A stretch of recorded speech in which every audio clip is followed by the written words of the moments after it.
Of Public Service Joseph Kinyua has intensified financial scrutiny over the outgoing cabinet secretaries as President Uhuru Kenyatta continues to craft his second cabinet. The move is part of the transitional measures adopted following the president's swearing in.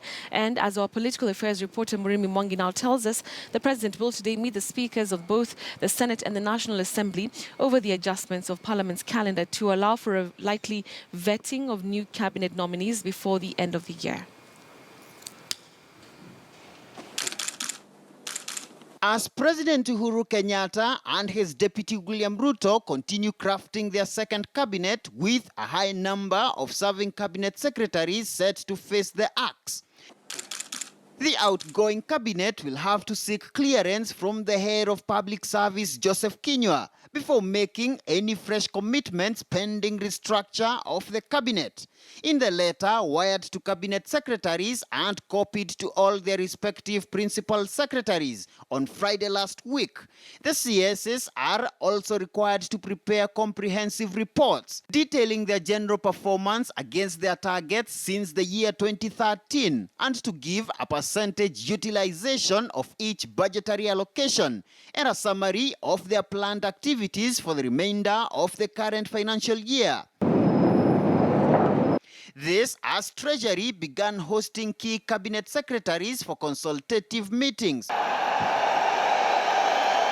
to streamline ministries' budgets to the president's development priorities in his second term. This is going to be a continuation of his agenda, and it's more critical because this is a term where now he wants to leave a legacy. And he will be banking on members of his administration to help him deliver on his promises. As president, I will play my role as constitutionally defined, and I expect other arms of government to do the same. My administration will move to create 500,000 new homeowners. My administration will focus on attracting from both public and private sectors the injection of patient, low-cost capital.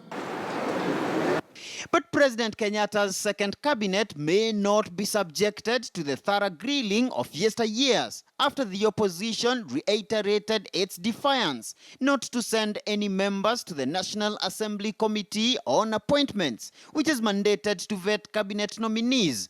Pursuant to Parliament Standing Order 204, the committee, to be chaired by National Assembly Speaker, also comprises his deputy, leaders of majority and minority in the National Assembly, the respective deputies and not more than 22 other legislators, nominated on basis of party strength in Parliament.